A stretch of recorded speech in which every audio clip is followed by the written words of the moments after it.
Hi అండి, ఎలా ఉన్నారు? వెల్కమ్ బ్యాక్ టు కుట్టి all in one YouTube channel. నేను బాగున్నాను, మీరు బాగున్నారా?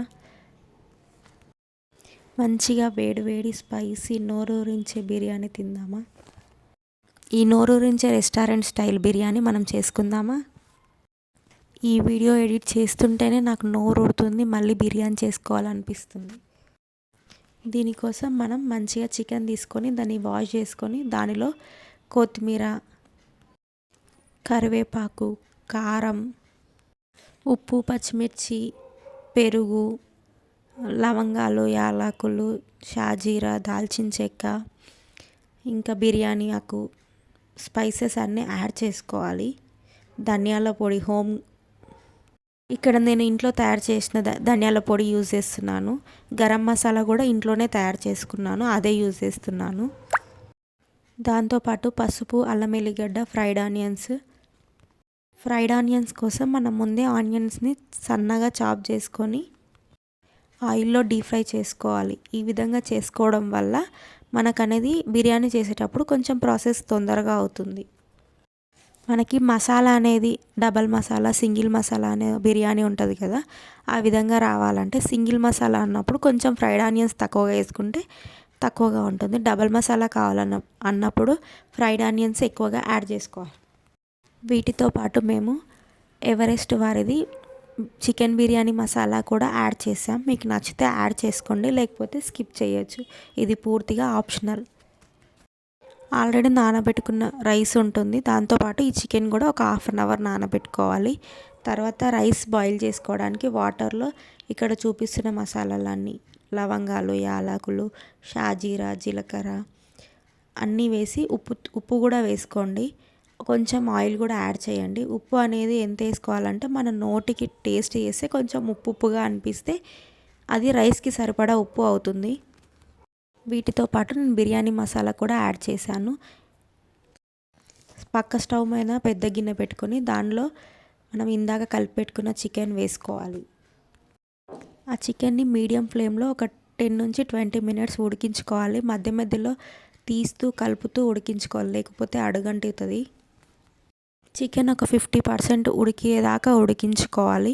50 to 60% ఉడకాలి. ఎక్కువ ఉడికితే ముక్క అనేది మెత్తగా అయిపోయి చినిగిపోతుంటుంది. ఈలోపు మనం పక్కలో నీళ్ళు పెట్టుకున్నాం కదా రైస్ కోసం, ఆ నీళ్ళు బాయిల్ అవుతుంటేవి అందులో బియ్యం యాడ్ చేసుకొని బియ్యం కూడా ఒక 60 to 70% ఉడికేటట్టు చెక్ చేసుకుంటూ ఉండాలి. మనం ఎలా ఉడికిందని తెలుసుకోవాలి అంటే ఆ మెతుకును పట్టుకుంటే అది ఇట్లా అనగానే విరిగిపోయేటట్టు ఉండాలి, కానీ మెత్తగా అయ్యేటట్టు ఉండకూడదు. వీడియోలో చూపిస్తున్న చూడండి, ఆ విధంగా అయ్యాక బంద్ చేసుకోవాలి. వాటర్లో నుంచి రైస్ సపరేట్ చేసి పెట్టుకోవాలి, లేకపోతే రైస్ అనేది మెత్తగా కుక్ అవుతుంది ఆ వాటర్లో ఉన్న వేడికి. మనం స్టవ్ పైన పెట్టుకున్న చికెన్లో నుంచి half of the chicken separate చేసి పెట్టుకోవాలి.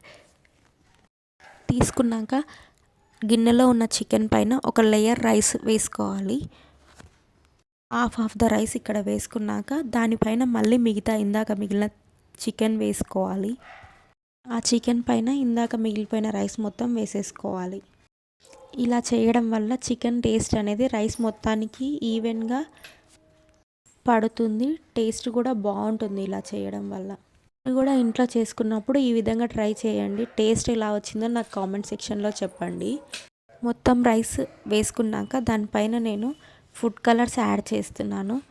ఇది ఆప్షనల్ మాత్రమే, మీకు నచ్చితే వేసుకోండి, లేకపోతే ఏమొద్దు, అవాయిడ్ చేసేయండి. నేను 2 కలర్స్ వేస్తున్నాను, గ్రీన్, ఇంకొకటి ఆరెంజ్. ఇది కలర్ఫుల్గా అనిపించడానికి మాత్రమే. వేసుకున్నాక దాని మీద నుంచి ఫ్రైడ్ ఆనియన్స్, కొత్తిమీర, కరివేపాకు, కొంచెం లాస్ట్లో నెయ్యి యాడ్ చేసుకోండి, టేస్ట్ ఇంకా మంచిగా వస్తుంది. నెయ్యి అనేది నచ్చకపోతే ఇక్కడ యాడ్ చేసుకోకండి, ఫస్ట్ యాడ్ చేసుకోండి, కానీ ఇక్కడ మాత్రం నెయ్యి ఫ్లేవర్ ఎక్కువగా కావాలి అనుకున్న మాత్రమే వేసుకోండి. నాకు నెయ్యి ఫ్లేవర్ ఎక్కువగా నచ్చదు అంటే వేసుకోకండి. ఇవన్నీ వేసుకొని సిలిండర్ అనేది సిమ్లో పెట్టండి. మీదంగా నిమ్మకాయ పిండుకున్నాను, నచ్చితేనే పిండుకోండి, లేకపోతే లేదు.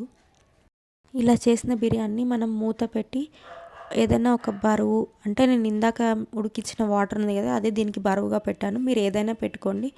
మంచిగా బరువు పెట్టుకొని సిమ్లో ఒక 20 to 25 మినిట్స్ వదిలేసారంటే మంచిగా వేడి వేడిగా చికెన్ బిర్యానీ ఎంత టేస్ట్ అవుతుందో చూడండి, ఎంత కలర్ఫుల్గా ఎంత మంచిగా అనిపిస్తుందో. రైస్ కూడా పొడి పొడిగా వస్తుంది, కలర్ ఈవెన్గా సేమ్ రెస్టారెంట్ స్టైల్లో వస్తుంది. మీరు ఒకసారి ట్రై చేయండి. అగో ముక్క కూడా ఎంత మంచిగా ఉడికిందో. ఈ టైప్ ఆఫ్ బిర్యానీ మీరు ఇంట్లో ట్రై చేసి ఎలా వచ్చిందో నాకు కామెంట్ సెక్షన్లో చెప్పండి. Thank you for watching. ఈ వీడియో కనుక మీకు నచ్చినట్టయితే నా ఛానల్ని లైక్ చేయండి, షేర్ చేయండి, సబ్స్క్రైబ్ చేసుకోండి. నోటిఫికేషన్స్ అనేటివి ఆల్లో పెట్టుకోవడం వల్ల నేను చేసే ప్రతి వీడియో మీకు నోటిఫికేషన్గా వస్తుంది. ప్రతి వీడియో మిస్ కాకండి.